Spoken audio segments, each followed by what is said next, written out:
Our genes reveal mysterious split in human population 1.5 million years ago. We've long assumed our species evolved from a tidy single stream of ancestors, but life on Earth is never quite so straightforward, especially not when it comes to the most socially complex species we know, and that is humans. University of Cambridge researchers have now uncovered an estrangement in our family tree, which began with a population separation 1.5 million years ago and reconciliation just 300,000 years ago. And what's more, according to their analysis of modern human DNA, one of these isolated populations left a stronger legacy in our genes than the other. And the question of where we came from is one that has fascinated humans for centuries, says geneticist Trevor Cousins, first author of the published study. In biology, we often describe genetics and evolution as a metaphor of a branching tree.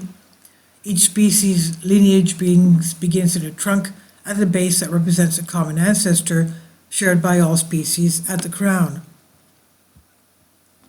And as we trace the tree from base to tip, which represents evolutionary time, its trunk forks again and again, each split representing an irreconcilable rift in populations that meant they could no longer breed with each other and thus became separate species.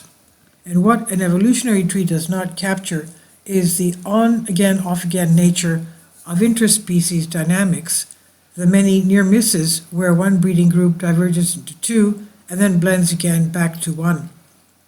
In some situations, this makes quite a mess of the neat and tidy tree diagram and calls into question where the precise species cutoff is. Interbreeding and genetic exchange have likely played a major role in the emergence of new species repeatedly across the animal kingdom, Cousins says.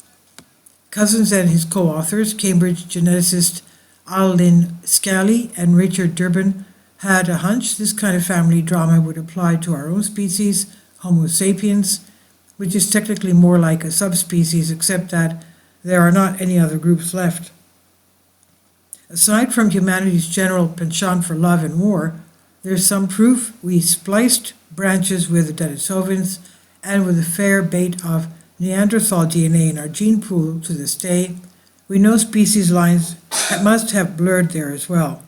The team used a statistical model based on the likelihood of certain genes originating in a common ancestor without selection events intruding, and it was then applied to the real human genetic data from the 1000 Genome Project and the Human Genome Diversity Project. A deep-rooted population structure emerged, suggesting modern humans, Homo sapiens, are the result of a population that split into about 1.5 million years ago, and then only 300,000 years ago merged back into one. And it explains the data better than unstructured models, the norm of these kinds of studies. Immediately after the two ancestral populations split, we see a severe bottleneck in one of them, suggesting it shrank to a very small size before slowly growing over a period of 1 million years, says Scally. And this population would later contribute about 80% of the genetic material of modern humans, and also seems to have been the ancestral population from which Neanderthals and Denisovans diverged. It suggests that human lineage became irrevocably tangled much earlier than we thought. For instance, Neanderthal genes are only present in North African modern human DNA, making up about 2%. The ancient mixing event 300,000 years ago resulted in only about 20% of modern human genes coming from the minority population. However, some of the genes from the population which contributed to a minority of our genetic material, particularly those related to brain function and neural processing, may have played a crucial role in human evolution, Cousins says. And what's become clear is that the idea of species evolving in clean, distinct lineages is too simplistic. The research was published in Nature Genetics. This by Jess Cockerill on Science Alert. Please leave your comments and thank you for your support. Please support my Patreon account. The daily posts are 5 videos daily, and they are totally different from what I have on my YouTube channel. Thank you so much for your support and that you find all my content so interesting. You'll find the Patreon account details in the description box below.